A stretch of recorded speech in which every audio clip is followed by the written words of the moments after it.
The mystery of the missing power. Lily nearly tripped over Sprinkles, the garden gnome, rushing to grab her bike. She spotted Mrs. Crabtree hunched near the far corner of their property line.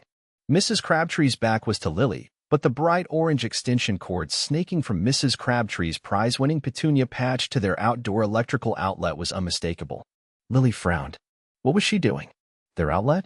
Back inside, the shrill beep of the septic tank monitor assaulted Lily's ears. "Dad," she yelled, already heading towards the utility room. David was peering at the monitor, his brow furrowed. "That's odd," he muttered, tapping the screen. "The flow rate is spiking, but we haven't used that much water." The digital display flickered erratically, numbers jumping and flashing. He unplugged the device and plugged it back in. The beeping continued, insistent and annoying. "This thing's usually so reliable." Lily burst into the room. "Mrs. Crabtree is using our outlet." David looked up, surprised. "What? Why would she do that?" "I don't know. I saw the extension cord. Maybe that's why the monitor is freaking out," Lily suggested, already halfway out the door. Lily marched over to the property line, where Mrs. Crabtree was now meticulously deadheading a wilting begonia. "Mrs. Crabtree?" Lily asked, trying to keep her voice even. "Are you using our outdoor outlet?" Mrs. Crabtree jumped, nearly dropping her gardening shears. "Lily, goodness, you startled me." She straightened up, a little too quickly. "Using your outlet? Whatever gave you that idea?" Lily pointed to the bright orange extension cord, a direct line from Mrs. Crabtree's flower bed to their house. "That cord. That gives me the idea." Mrs. Crabtree huffed, her face reddening. "Well, I just needed a little extra power. For my garden lights. Just temporarily. But why didn't you ask?" Lily persisted, her suspicion growing. Mrs. Crabtree avoided her gaze, fussing with a stray leaf. "It was just a little thing. Didn't want to bother you." She snipped a dead bloom with unnecessary force. "Now, if you'll excuse me, I have a lot of work to do." "Dad's secret invention." Lily squinted at the blinking lights on the small monitor. "Okay, so you said this thing is connected to the outlet? But the numbers, they're all over the place. What do they even mean?" David shuffled his feet, a faint blush rising on his cheeks. He always got nervous explaining his inventions. "It's a septic tank monitor. I built it." Lily's eyebrows shot up. What? You built this? Like, from scratch?" She circled the device, a plastic box with a small screen and a tangle of wires snaking out the back. "Why?" "We had issues," David mumbled, avoiding eye contact. "Before you moved in. A backup. It wasn't pretty." He shuddered, a memory flashing behind his eyes. "So, the numbers tell you how full the septic tank is?" Lily guessed, already grasping the essentials. David nodded, relieved she understood so quickly. "And the flow rate. It measures the electrical conductivity of the contents." He winced, hating the clinical description of something so unpleasant. "When the outlet's in use, it creates a slight voltage fluctuation, which the monitor picks up. I calibrated it to show increased usage." Lily still looked puzzled. "But why the outlet? Why not just put a sensor in the tank?" "Too obvious," David said, his voice barely a whisper. "The HOA, they have rules. No modifications to the property. This way it's discreet. Just looks like a regular outlet." He pointed to the power cord snaking from the monitor to a standard-looking plug. "See? I just plug it in when I need to check it." He unplugged the monitor and gestured for Lily to follow him outside. He knelt beside the offending outlet, unscrewing the cover. "Look." He pointed to a thin, almost invisible wire spliced into the main electrical line. It ran along the siding, disappearing into the overgrown bushes near the property line. "That's the sensor wire. It leads to the tank." Lily traced the wire with her finger, a slow smile spreading across her face. "You are a genius," she breathed. A slightly paranoid genius, but a genius nonetheless. The leaf blower excuse. Lily marched across the manicured lawn, the crisp morning air doing little to soothe her simmering frustration. The latest electricity bill had arrived, and it was even higher than the last. Mrs. Crabtree's meticulously trimmed hedges seemed to mock her from across the property line. She found Mrs. Crabtree puttering near her prize-winning roses, clad in a wide-brimmed hat and floral gloves. "Mrs. Crabtree," Lily began, trying to keep her voice level, "I wanted to talk about the electricity usage again. It's significantly increased, and I'm wondering if you've changed anything you're doing." Mrs. Crabtree straightened, a faint blush rising on her cheeks. "Electricity? My dear, I'm quite energy conscious." I only use a small leaf blower for a few minutes each day to tidy up the fallen petals. It's practically nothing. A small leaf blower? Lily bit back a disbelieving laugh. The noise alone suggested something far more powerful. Are you sure? It sounds quite strong, and the increase in the bill is substantial.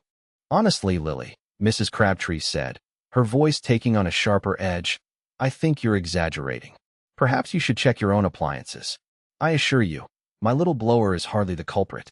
She snipped a dead bloom with unnecessary force. Lily felt a surge of anger. The woman was lying, and blatantly so. But what could she do? Short of installing cameras and catching her red-handed, it was her word against Mrs. Crabtree's. I don't understand why the bill is so high, she mumbled, defeated. She knew she sounded weak, but Mrs. Crabtree's dismissive attitude had thrown her off balance. Mrs. Crabtree patted her on the arm, a gesture that felt more condescending than comforting. There, dear. Don't worry your pretty little head about it. I'm sure it's just a fluke. She turned back to her roses, effectively ending the conversation. Lily walked back to her house, the weight of the problem pressing down on her. She needed proof, and she needed it soon. This wasn't just about the money anymore. It was about the principle. And the septic tank. She had a terrible feeling in the pit of her stomach that something awful was brewing beneath the surface of Mrs. Crabtree's pristine garden. More than just a leaf blower. Lily perched precariously on the lowest branch of the ancient oak, its rough bark digging into her jeans. From this vantage point, she had a clear view of Mrs. Crabtree's meticulously manicured yard. The air smelled of freshly cut grass and something vaguely floral, probably whatever expensive fertilizer Mrs. Crabtree used. It had been 3 days since the septic tank incident and Mrs. Crabtree's suspiciously low electricity bill. Lily was determined to figure out what was really going on. She'd told her mom she was meeting Maya at the park, a half-truth that made her stomach churn with guilt. 10 minutes ticked by. Then, the back door of Mrs. Crabtree's house creaked open. Mrs. Crabtree emerged, not with a leaf blower as Lily expected, but dragging a monstrous electric hedge trimmer behind her. It was bright orange and looked powerful enough to shear through a small tree. Lily's eyebrows shot up. This wasn't a quick leaf-blowing session. Mrs. Crabtree wrestled the trimmer to life, the motor whining like an angry hornet. She attacked the perfectly sculpted hedges lining her property, hacking away with a ferocity that seemed wildly out of proportion to the task. Branches rained down, landing with soft thuds on the impeccably raked gravel path. An hour passed. Then another. Mrs. Crabtree didn't stop. She moved with robotic precision, the trimmer a buzzing extension of her arm. The air grew thick with the scent of pulverized greenery. Lily shifted, her legs cramping, but she didn't dare move. Finally, after almost 3 hours, Mrs. Crabtree switched off the trimmer. The sudden silence was almost deafening. She wiped her brow with a handkerchief, leaving a smudge of green on her forehead. Then, she carefully coiled the extension cord and disappeared back inside, leaving a trail of devastation in her wake. Lily slid down from the tree, landing with a soft thump. 3 hours. There was no way that wasn't affecting her electricity bill. Mrs. Crabtree wasn't just borrowing power, she was stealing it, and lying about it. Lily clenched her fists. This wasn't about a stupid leaf blower anymore. This was about principle. And Mrs. Crabtree was about to learn that Lily Chin didn't back down from a fight, especially when it involved septic tanks. Septic system sabotage? Mrs. Crabtree, please, you have to listen, Lily pleaded, gesturing wildly towards the deceptively innocuous outlet. The electrician, he explained it all. That outlet isn't wired to the main house. It's on a separate circuit connected directly to the septic system's pump.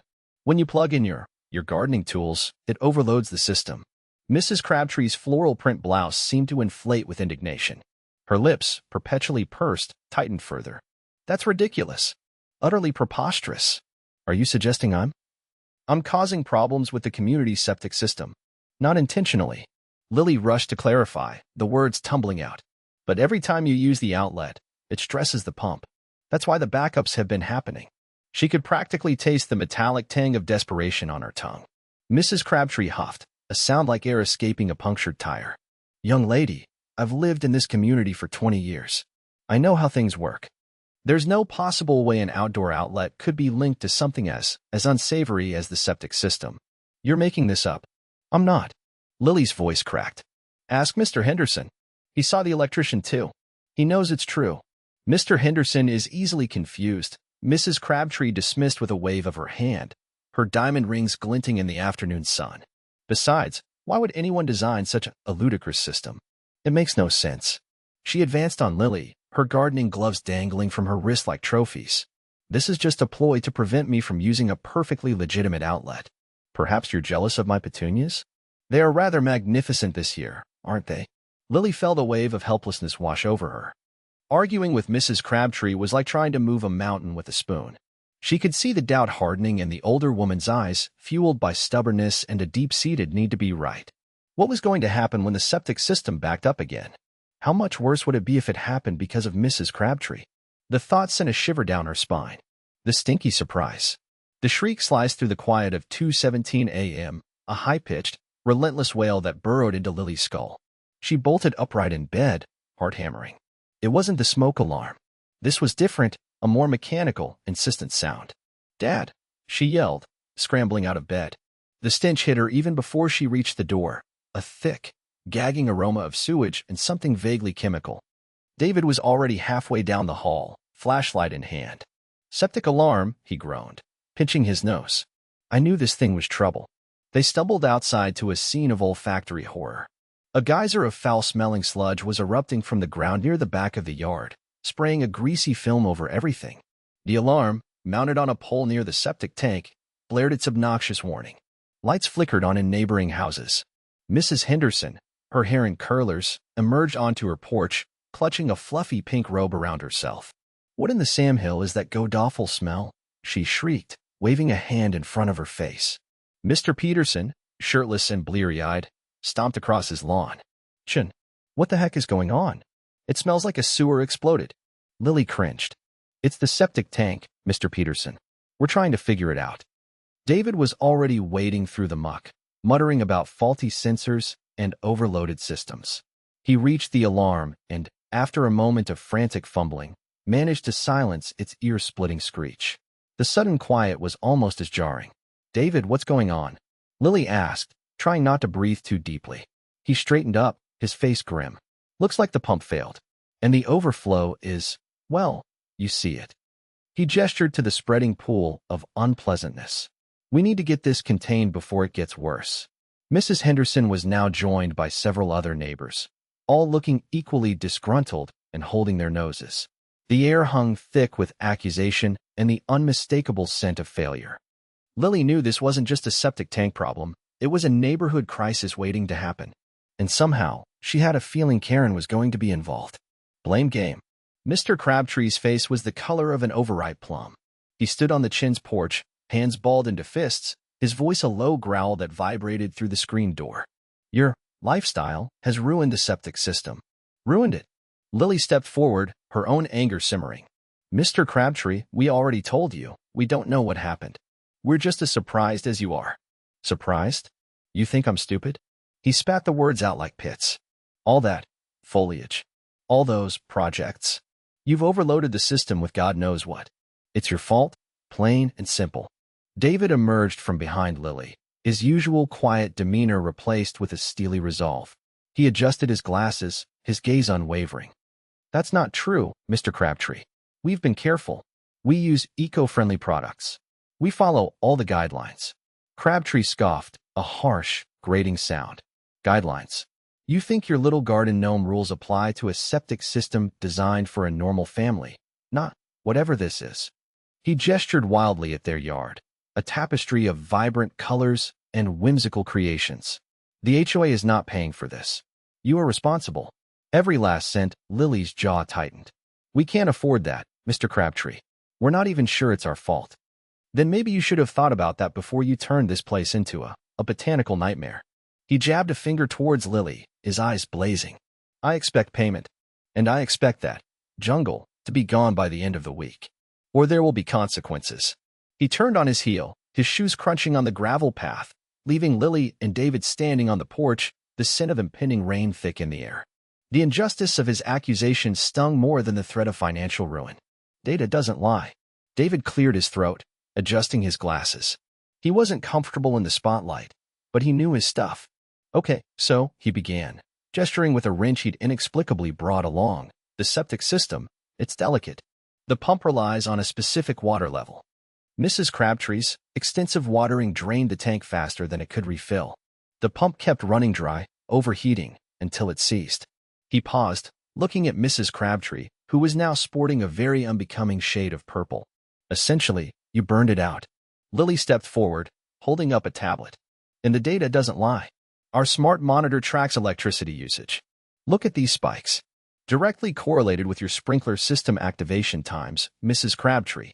It started subtly, then increased dramatically over the past few weeks. She tapped the screen, zooming in on a particularly egregious surge. This is the day the pump failed. Notice the sustained, high-level draw? That's the pump trying and failing to pull water. A murmur rippled through the assembled neighbors. Mr. Henderson, from across the street, spoke up. She's been running those sprinklers all day and night. Said she was perfecting her roses. Mrs. Rodriguez, whose prize-winning petunias had mysteriously wilted after Mrs. Crabtree's helpful advice, chimed in. She told me my soil was unsuitable and suggested I irrigate more frequently. Even quiet Mr. Peterson, whose lawn bordered Mrs. Crabtree's, found his voice. She rerouted her downspouts onto my property last week. Said it was for optimal drainage. Mrs. Crabtree's face was a mask of disbelief. But my roses.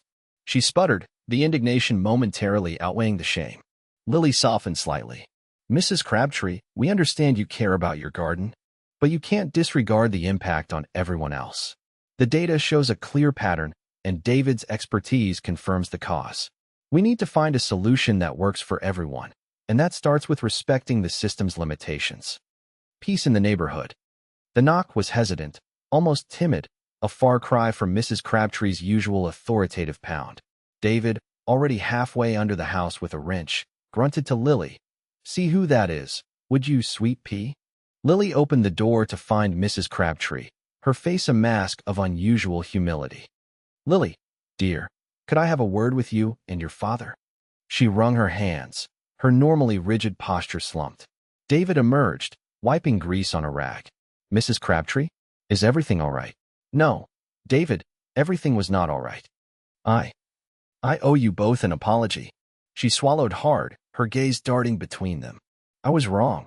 About the electricity, about the garden, about everything.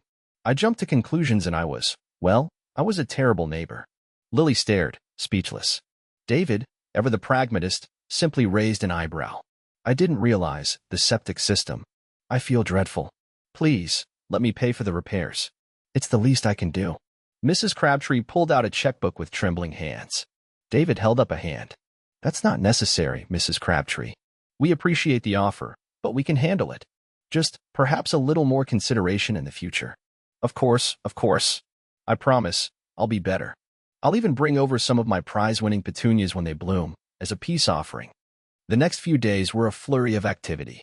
Lily, surprisingly adept with plumbing tools, worked alongside her dad. They reinforced the tank, replaced corroded pipes, and installed a bright yellow warning sign near the outlet. Danger. Septic system connection. Do not plug in. The air, once thick with animosity, now buzzed with the quiet hum of cicadas and the rhythmic clang of David's wrench. Mrs. Henderson brought over a plate of cookies, and even Mr. Johnson offered a hand with the digging. Finally, the system was functional, the sign prominently displayed. Lily leaned against her dad, both of them covered in grime, watching the sunset paint the sky in hues of orange and purple. A gentle breeze rustled through the leaves, carrying the scent of freshly cut grass and blooming honeysuckle. The neighborhood felt different, lighter, as if a heavy weight had been lifted. Peace, it seemed, had finally settled in.